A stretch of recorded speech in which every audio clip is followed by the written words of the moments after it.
Hello students, welcome back. Students, अभी तक हमने या पिछले 3-4 लेक्चर्स में हमने जो पोएम स्टार्ट किया है रोमांटिक पोएट जॉन कीट्स की ओड टू ऑटम, उसके इंट्रोडक्शन के बारे में, पोएट के इंट्रोडक्शन के बारे में और इसके फर्स्ट स्टेंजा और सेकेंड स्टेंजा को कवर किया है। अब इसी पोएम का जो लास्ट स्टेंजा बचता है, थर्ड स्टेंजा, उसके बारे में आज के लेक्चर में हम बात करने जाएंगे या आज के लेक्चर में हम उसके बारे में डिस्कस करेंगे। और इससे पहले कि आज का लेक्चर स्टार्ट करें, मैं आपको पिछले 2 स्टेंजाज में हल्की सी झलक या हल्का सा उसका रिपीटेशन या रिवीजन करवाने की कोशिश करता हूं। तो मैं आपको पहले स्टेंजा में बताया था कि ऑटम सीजन को सूर्य के साथ कंसल्ट करते हुए, प्लान बनाते हुए देखा गया है कि किस तरह से नेचुरल वर्ल्ड में मैच्योरिटी लाएँ, फ्रूट्स लेकर के आएँ वृक्षों पर। और सेकेंड स्टेंजा में हमने आपको ये बताया था कि पोएट ने ऑटम सीजन को 4 तरह से पर्सनिफाइड किया है या 4 व्यक्ति के रूप में प्रेजेंट किया है। पहला व्यक्ति था हार्वेस्टर जो खलिहान में बैठा हुआ था। दूसरे व्यक्ति में उसने उसको फसल काटने वाले के रूप में प्रेजेंट किया है, जो कि फसल काटते काटते आधे कटे खेत में ही सो जाती है। तीसरे व्यक्ति के रूप में जो प्रेजेंट किया उसने उसको ग्लीनर के रूप में प्रेजेंट किया है, जो फसल बटोरने वाले के रूप में है, जो कि अपने सिर पे फसल का बोझा लिए हुए नाले को पार करती हुई दिखाई गई है। और चौथा जो व्यक्ति के रूप में उसको प्रेजेंट किया गया है, चौथे व्यक्ति के रूप में, वो है साइडर प्रेशर के रूप में, जो जूस निकालते हुए व्यक्ति के रूप में दर्शाया गया है, जो अपने जूस निकालने वाले मशीन के बगल में खड़ा होकर के गिरते हुए जूस की बूंदों को घंटों तक देखते रहता है। ये हमने अब तक के स्टेंजाज में पढ़े थे। और अगले जो स्टेंजा हमें देखने के लिए हम जा रहे हैं, जो थर्ड स्टेंजा है हमारे इस पोएम का, उसमें वो ऑटम सीजन के म्यूजिक के बारे में बात करता है। पहले स्टेंजा में ऑटम सीजन को सूर्य के साथ प्रेजेंट किया, दूसरे स्टेंजा में ऑटम सीजन को पर्सनिफाइड किया है, और थर्ड स्टेंजा में वो पोएट ऑटम सीजन के म्यूजिक के बारे में या सॉन्ग के बारे में बात करता है। तो चलिए देखते हैं third stanza. Where are the song of spring, ay where are they, think not of them, thou hast thy music too, while barred clouds bloom as soft dying day, and touch the subtle plains with rosy hue. Then in a wailful cheer of small gnats mourn among the river shallows, borne aloft or sinking as light wind leaves or dies। एक बार इनके word meanings देख लेते हैं। दूसरी line में हमने, तीसरी line में एक वर्ड यूज देखा है, बार्ड क्लाउड्स। बार्ड क्लाउड्स मतलब हो गया कि ऐसे क्लाउड्स। बच्चों, इस स्टेंजा को समझने से पहले मैं आपको एक चीज़ रियलाइज करवा दूं कि आप अगर अपने दिमाग में इमेजेस बनाते हुए स्टेंजा को पढ़ेंगे ईजिली और सिंगल टाइम में ही आपको क्लियर हो जाएगा पूरा व्यू। तो आपको जैसे जैसे मैं बता रहा हूँ, आप अपने रियल लाइफ में वैसा इमेजिन कीजिए, ऐसा इमेज बनाइए अपने माइंड में, अपने आप क्लियर होता जाएगा। तो चलिए देखते हैं कि कहता क्या है कि बार्ड क्लाउड्स की बात कर रहा है। बार्ड क्लाउड्स मतलब जो है, जो क्लाउड्स आसमान में बिखरे पड़े रहते हैं। कई बार आप देखते हो ना, क्लाउड्स का एक गुच्छा इधर पड़ा है, थोड़ा इधर पड़ा है, थोड़ा इधर पड़ा है, तो जो बिखरे हुए क्लाउड्स हैं, जो एक बार्स के रूप में, क्षण के रूप में दिखाई देते हैं। ब्लूम, ब्लूम मतलब ग्लो करना, चमकना। कई बार आप लोग देखते हो कि पश्चिम साइड में या पूरब साइड में सूर्य छुप रहा होता है या आ रहा होता है, और बादलों के पीछे से रेज निकलती रहती हैं, किरणें निकलती रहती हैं सूर्य की। और जब वो किरणें बादलों के नीचे से या पीछे से निकलते हुए दिखती हैं, तो वो बादल चमकने सा लगता है, या उस बादल में एक एक्स्ट्रा शाइनिंग आ जाती है।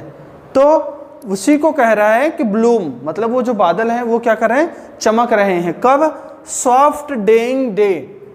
सॉफ्ट मतलब स्लो तो है ही, सॉफ्ट। डाइंग डे मतलब मरता हुआ दिन। मरता हुआ दिन, दिन मरता नहीं है। दिन मरने का मतलब हो गया एंडिंग ऑफ द डे। दिन की समाप्ति, इट मीन्स सनसेट टाइम, सूर्यास्त का समय। तो क्या कहता है कि जो बार्ड क्लाउड्स है ना वो क्या करते हैं, ब्लूम, चमकने लग जाते हैं। कब? दिन के समाप्ति पे या संध्या के समय जब सूर्यास्त हो रहा होता है। और उस समय क्या होता है, and touch the subtle plains with rosy hue, touch the subtle plain with rosy hue. रोजी मतलब रोजी कलर, ह्यू मतलब कलर है। रोजी कलर के जो, अब आपको एक बात बताऊं, रोजी कलर तो सूर्यास्त और सूर्योदय के समय सूर्य का कलर देखा करो आप, कैसा होता है, रेडिश होता है, रेड रेड का होता है। और अगर वो रेड कलर बादलों के पीछे से निकल के आएगा तो वो भी हल्का हल्की लाल सी दिखाई देगी। तो उसी को वो कह रहा है कि रोजी कलर कह क्या रहा है पोएट की। अब एक मैं इमेज आपके सामने प्रेजेंट कर रहा हूँ, आप उस इमेज को समझ लेना, उसके बाद ये इजीली समझ में आ जाएगा कि सूर्यास्त का समय है, सूर्य पश्चिम में छिपने वाला है और आसमान में, पश्चिम साइड में आसमान में कुछ बादल बिखरे हुए हैं इधर उधर, और सूर्य की जो रोशनी है वो उन बादलों से छन करके या उन बादलों के पीछे से निकल करके आ रही है। तो सूर्य देखो सूर्यास्त के समय लालिमा युक्त होता है, रेडिश होता है, तो लाल कलर हो गया। तो वो जो किरणें निकल के आएंगी, वो जो रेज निकल के आएंगी वो भी कैसी होंगी, रेड कलर में होंगी। तो क्या कर रहा है कि वो सूर्य की किरणें जो रेडिश कलर में है या रोजी कलर में है वो निकल के आती हैं और कहाँ पे पड़ रही हैं, धरती पर। ये लिखा है ना कि सबटल प्लेन, जो धरती है, जो मैदान है, उस पर वो सूर्य की किरणें पड़ रही हैं। ठीक है, तो आगे देखते हैं क्या है। देन इन वेलफुल चोर, ठीक उसी समय एक दुखदाई, वेलफुल मतलब होता है मौनफुल, चोर मतलब सिंगर्स का ग्रुप, और द स्मॉल जिनेट्स, जिनेट्स क्या होता है, झिंगुर, जिसको आप कहते हो झिंगुर, उसको कहते हैं जिनेट्स। मौन मतलब दुख व्यक्त करना या रोना या शोक करना।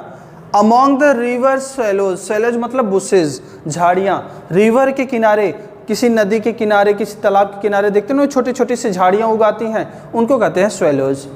बॉर्न अलोफ्ट मतलब अपलिफ्टेड, ऊपर की तरफ उठती हैं।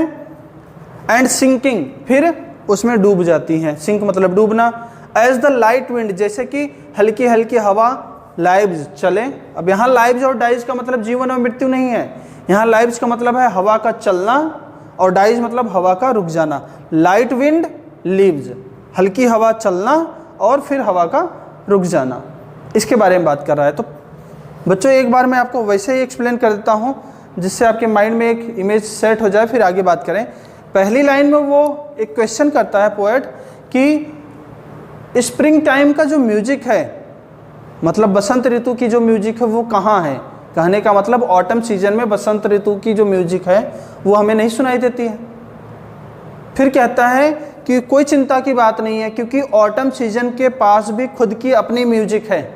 वो कहता है ऑटम सीजन के पास खुद का अपना म्यूजिक है, और ये म्यूजिक कब सुनाई देता है, तो उसके लिए इमेज बनाता है कि जब संध्या का समय है, आसमान में बादल बिखरे हुए हैं और उन बादलों के पीछे से रोजी कलर के सूर्य की किरणें आकर के मैदान को टच कर रही हैं। ठीक उसी समय, मतलब अगर पोएट चाहता तो डायरेक्ट बोल देता सनसेट टाइम में या संध्या के समय में ये आवाज़ सुनाई देती है, लेकिन देखो उसने हमारे सामने एक इमेज प्रेजेंट किया है, उसके बाद उस चीज़ को एक्सप्लेन कर रहा है कि संध्या का समय है, आसमान में बादल बिखरे पड़े हैं, उसके पीछे से सूर्य की किरणें निकल के आ रही हैं और मैदान को टच कर रही हैं। ठीक इस टाइम पे, मतलब जो इमेज बताया है इस टाइम पे हमें सुनाई पड़ता है आवाज़। किसकी सुनाई आवाज़ पड़ती है? एक दुखदाई आवाज़ सुनाई पड़ती है। किसके? झिंगुरों के ग्रुप की या बहुत सारे झिंगुर की, जो कि क्या कर रहे हैं, मॉर्निंग या मेलंकलिक मूड में गा रहे हैं या सैड मूड में गा रहे हैं या अपने सॉन्ग को प्रेजेंट कर रहे हैं। कहाँ? अलोंग सी साइड, सी साइड के किनारे। अमोंग द स्वेलोज, उन बुशेज में, समुद्र के किनारे या रिवर के किनारे जो बुशेज हैं, झाड़ियाँ हैं, उसमें से आवाज़ आ रही है। और ये आवाज़ कई बार तो तेज़ी से सुनाई देती है, कई बार हमें अच्छे से सुनाई देती है, और कई बार ये आवाज़ क्या हो जाती है, सिंकिंग, मतलब ख़त्म हो जाती है, स्टॉप हो जाती है, डिसअपियर हो जाती है, गायब हो जाती है। किसकी तरह? इन द सेम वे या एज द लाइट विंड, जैसे कि हल्की हवा sometimes blow and then stop, जैसे कि हल्की हवा कई बार बहती है और फिर रुक जाती है, उसी तरह से हमें कई बार झिंगुरों की आवाज़ सुनाई देती है, कई बार झिंगुरों की आवाज़ ख़त्म हो जाती है। आप इमेजिन कर लो ना, अपने जो रूरल एरिया के बच्चे होंगे या जो रूरल साइड के पर्सन होते हैं, जो ग्रामीण इलाके में रहते हैं, जिनके आसपास तालाब वगैरह होता है, शाम के समय देखा करो, कई बार तरह तरह के जानवरों की या तरह तरह के कीड़े मकोड़ों की आवाज़ आती है और फिर वो शांत हो जाते हैं, फिर गाने लग जाते हैं, फिर शांत हो जाते हैं। तो ठीक उसी कंडीशन को यहाँ एक्सप्लेन किया है किसने? पोएट ने। तो चलिए एक बार हम देखते हैं। अब क्या कहता है कि स्टार्टिंग में the poet asks A question. Poet सबसे पहले एक क्वेश्चन आस्क करता है, देखो क्वेश्चन मार्क लगा हुआ है, कि वो एक आस्क करता है, एक क्वेश्चन पूछता है हमसे, क्या कि where is the music of spring time. Spring time की म्यूजिक कहाँ है, या स्प्रिंग टाइम में जो म्यूजिक हम सुनते हैं वो कहाँ है। It means in the autumn, it means the music of spring या the spring times music can not be heard, नहीं सुना जा सकता। कहाँ? In autumn season. It means there is no music of spring in autumn time. Autumn time में spring time की music है ही नहीं। कैसे हो सकती है? स्प्रिंग टाइम कहाँ आता है? फरवरी मार्च के आसपास। ऑटम कहाँ आ रहा है? नवंबर अक्टूबर के आसपास। तो बहुत लंबा गैप हो गया, तो उस टाइम की म्यूजिक ऑटम सीजन में आ ही नहीं सकती। तो उसने पहले क्वेश्चन किया, where are the music of, या where are the songs of spring time. Then he says that we can not heard the music of spring time in autumn time. Autumn time में हम music कौन से time का? Spring time का हम नहीं सुन सकते। Then he says but there is no need to feel melancholy या फील सैड। वो कहता है कि थिंक नॉट ऑफ देम, मतलब डोंट थिंक अबाउट देम, मतलब उस म्यूजिक के बारे में मत सोचो। किस म्यूजिक के बारे में? Songs of spring, spring time के म्यूजिक के बारे में मत सोचो। क्यों? Because the autumn season has its own music, क्योंकि ऑटम सीजन के पास अपने खुद की एक म्यूजिक है, अपने खुद का एक सॉन्ग है, ठीक है। And this music can be heard, और ये सॉन्ग सुना जा सकता है कब? व्हेन, या at the sunset time. This music can be heard, ये म्यूजिक सुना जा सकता है at the sunset time, sunset time में। When there are spreaded clouds in the sky, when there are spreaded या clouds are spreaded in the sky and the rosy colour of sun rays comes through the clouds and touch the subtle plain. वापस से सुन लीजिएगा कि this music या the music of autumn season can be heard, सुना जा सकता है एट द इवनिंग टाइम या at the sunset time, when there are clouds in the sky, या there are spreaded clouds in the sky and the rosy colour या the red colour of sun rays comes through, come through, किसके through होके आती है? Those clouds and touch the subtle plain, या touch the field या touch the plane, जब वो मैदान को टच करती हैं, एट द सेम टाइम, ठीक उसी समय, वी कैन हियर, हम सुन सकते हैं, द सॉन्ग या द मॉर्नफुल सॉन्ग या the weeping song of small gnats. हम ठीक उसी समय वीपिंग सॉन्ग या मॉर्नफुल सॉन्ग सुन सकते हैं, किसके? स्मॉल जिनेट्स के, छोटे छोटे झिंगुरों के, हम आवाज़ ये सुन सकते हैं। And this sound are coming, ये जो साउंड है ना, ये कहाँ से आ रही हैं? दीज साउंड्स या दिस साउंड्स इज कमिंग, ये जो झिंगुरों की आवाज़ है, जो कि मॉर्नफुल साउंड है, एक दुखदाई साउंड है, ये कहाँ से आ रही है? Among the swallows along the river side. Among the swallows मतलब अमोंग द बुशेज, जो उस झाड़ियों के बीच में से। कहाँ है ये झाड़ियाँ? अलोंग द रिवर, रिवर के किनारे। तो क्या कह रहा है कि at the sunset time we can hear the music या द मॉर्नफुल साउंड या the weeping sound of small gnats या the group of gnats. They are singing in mournful sound या they are singing in melancholic tone. वो दुखदाई tone में गाना गा रहे होते हैं.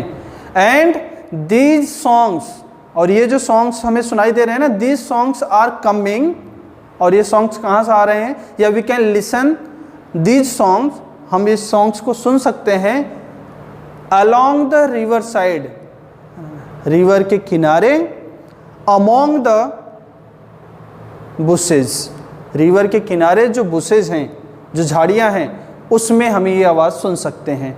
एंड दीज साउंड्स, और ये जो आवाज़ है ना, सम टाइम लिसन्स, कई बार तो ये हमें सुनाई देती हैं, and some time it stop, और कई बार ये आवाज़ हमें नहीं सुनाई देती है, ये रुक जाती हैं. तो क्या कह रहा है कि सम टाइम दीज सॉन्ग्स या these music can be heard, सुना जा सकता है, but at the next time या in the next moment it disappear या दिस साउंड्स स्टॉप, और ये जो आवाज़ है ये रुक जाती हैं. एज या in the same way as the light wind, जैसे कि है एक हल्की हवा, sometimes blows and sometime stops. क्या कह रहा है कि वी कैन हियर या we can listen the mournful sound of small gnats. कहाँ? Along the river side, river के किनारे, अमॉन्ग द बुशेज, जो उस झाड़ियों में. एंड दिस साउंड या the sound of small gnats sometimes listen, कई बार सुने जाते हैं, एंड समटाइम्स इट स्टॉप, कई बार ये रुक जाते हैं. इन द सेम वे, ठीक उसी तरह से जैसे कि एज अ लाइट विंड, जैसे कि एक हल्की हवा, समटाइम्स ब्लोज और sometimes it stops. I think ये बात इतनी क्लियर हो गई होगी आपको. आगे के लाइन्स में देखते हैं क्या है. फिर कहता है एंड फुल ग्रोन लैम्प्स. एक आवाज़ हमें बता दी, एक साउंड किसकी बताई थी हमें? स्मॉल जिनेट्स की. दूसरा साउंड हमारे सामने किसको प्रेजेंट करता है? वो and full grown lamps. Full grown मतलब एक वयस्क, फुल ग्रोन मतलब अच्छा खासा बड़ा हुआ, मतलब फुल फॉर्म में. कौन? लैम्प. लैम्प जानते हो आपको, भेड़िया. लाउड ब्लीट, ब्लीट है भेड़िया के बोलने की आवाज़ को ब्लीटिंग कहते हैं. फ्रॉम हिली बॉर्न, हिली मतलब हिल, पहाड़ियाँ, बॉर्न मतलब boundary. Hedge cricket, hedge cricket मतलब होता है ग्रास ऊपर, जिसको आप तिलचट्टा भी, टिड्डा भी कहते हो, ग्रास ऊपर. Sings and now the treble soft. Treble soft मतलब श्रिल साउंड, श्रिल साउंड, तीक्ष्ण आवाज़. किसकी? Red breast. रेड ब्रिस्ट एक पक्षी है जिसको आप रॉबिन बर्ड भी कहते हो. उसके विस्लिंग साउंड मतलब सीटी की आवाज़ जैसी आ रही है. कहाँ से? गार्डन क्रॉफ्ट, क्रॉफ्ट मतलब एरिया, गार्डन के किसी एरिया से. एंड द गैदरिंग मतलब जो ग्रुप है, किसका? स्वेलोज मतलब क्रेन्स, सारस, जो सारस होते हैं उनको कहते हैं, जो आसमान में उड़ते रहते हैं. शाम के टाइम देखा करो. ट्विटर मतलब चिरपिंग साउंड. कहाँ? आसमान में, स्काइज. तो अब क्या कहता है कि एट द सेम टाइम, किस टाइम में? जब वो आसमान में बादल बिखरे हुए हैं और सूर्य की रोशनी बादलों में से होते हुए आकर के ज़मीन को टच कर रही है. एट द सेम टाइम, ठीक उसी समय, वी कैन ऑल्सो हियर, हम और भी क्या सुन सकते हैं? We can also hear the sound of lamb या the bleating sound of lamb. Bleating sound, भेड़िया के बोलने की आवाज़ हमें सुनाई दे सकती है. किस टाइम में? सनसेट टाइम में. At the same time we can listen या we can heard the bleating sound of lamb that was coming, जो कहाँ से चल के आ रही है? यह साउंड कहाँ से चल के आ रही है? That was coming from boundary of hills, मतलब दूर कहीं पहाड़ी की बाउंड्री है या पहाड़ियों का एक सीरीज फैली हुई है, एक पहाड़ी फैली हुई है, वहाँ से ये आवाज़ आती हुई सुनाई देती है. कौन सी आवाज़? Bleating sound of lamb. तो वो क्या कहता है? We can also hear the bleating sound of lamb in the evening या at the sunset time that was coming, जो कि कहाँ से चल के आ रही है? द बाउंड्री ऑफ हिल्स, जो बाउंड्री है हिल्स की वहाँ से आ रही है। और कौन सी आवाज़ सुनाई देती है? वी कैन ऑल्सो हियर, और हम क्या सुन सकते हैं? We can also hear the singing या the song of singing grasshopper. Grasshopper, hedge cricket को ग्रासहॉपर भी कहते हैं। We can also hear the singing of या द म्यूजिक ऑफ ग्रासहॉपर। ठीक है, हम इसको भी सुन सकते हैं। And there is also the soft and shrill sound of robin breast, या there is a soft and shrill sound या music of robin bird that was coming from garden area. उसने क्या कहा? We can also hear the bleating sound of lamb that was coming from boundary of hills, and we can also hear at the same time we can also hear the singing of hedge crickets या singing of grasshopper, and at the same time we can also hear the shrill music या the shrill song of robin bird that was coming from somewhere in garden area या somewhere in garden। Garden में किसी area से उसके बोलने की आवाज़, या मतलब गार्डन में किसी पेड़ पे बैठ करके वो गा रही है और वहाँ से उसकी आवाज़ सुनाई दे रही है, और उसकी आवाज़ कैसी? बिल्कुल श्रिल है। और एट लास्ट क्या कहता है? We can also hear the twittering या the chirping sound of swallows या क्रेन्स। कहाँ? In the skies. क्या कह रहा? We can also hear the chirping sound of swallows in the sky. और आसमान में उड़ते हुए जो स्वेलोज हैं, जो क्रेन्स हैं या जो पक्षी हैं जो चिरपिंग करते हुए, जो साउंड करते हुए उड़ते जा रहे हैं, हम उसको भी सुन सकते हैं। कब? Eight the same time of sunset, ठीक सनसेट टाइम पे। तो इस स्टेंजा में उसने उसके पोएट ने ऑटम टाइम के म्यूजिक के बारे में बात किया। तो एक बार हम जल्दी से रिवाइज कर लेते हैं कि थर्ड स्टेंजा में पहले तो वो क्या करता है कि एक क्वेश्चन पुटअप करता है कि ऑटम टाइम में, स्प्रिंग टाइम का, बसंत ऋतु का जो गाना है या जो म्यूजिक है, जो सॉन्ग है, वो कहाँ है। फिर वो कहता है कि ऑटम टाइम में स्प्रिंग टाइम के म्यूजिक को नहीं सुना जा सकता। आगे वो कहता है but there is no need to worry about them, या there is no need to think about them. उसके बारे में सोचने की और कोई ज़रूरत भी नहीं है। Because the autumn season has its own music too, क्योंकि ऑटम सीजन के पास अपनी खुद की म्यूजिक भी है। और ये म्यूजिक कब हमें सुनाई देती है? एट द सनसेट टाइम, सूर्यास्त के समय में, जब क्या होता है? रोजी कलर ऑफ सन रेज, जो सन रेज होती हैं जो रोजी कलर में है, टच द सबटल प्लेन, धरती को टच करती हैं। At the same time we can hear, ठीक उसी समय हम सुन सकते हैं। क्या सुन सकते हैं? द साउंड ऑफ या द म्यूजिक ऑफ किसका?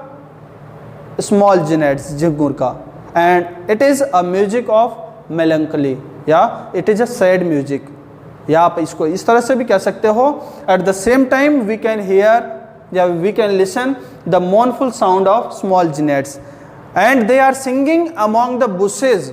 और वो कहाँ गा रहे हैं? They are singing among the bushes, झाड़ियों में, अलॉन्ग द रिवर साइड, नदी के किनारे। And their song sometimes listen and sometimes stop. उनकी आवाज़ कई बार सुनी जाती है और कई बार रुक जाती है। In the same way as the light wind sometime blows और समटाइम स्टॉप। ठीक है, फिर आगे की बात कही उसने कि we can also hear the bleating sound of lamb that was coming from boundary of hills. हमें ब्लीटिंग साउंड भी सुनाई देता है, किसका? लैम्ब का, जो कि पहाड़ियों के किनारे से या पहाड़ियों की साइड से आता हुआ सुनाई दे रहा है। We can also hear the sound या the music of grasshopper, and there is also the music of robin bird that is very shrill and she is singing somewhere in garden. और वहाँ पे श्रिल साउंड भी है या shrill music भी है, किसका?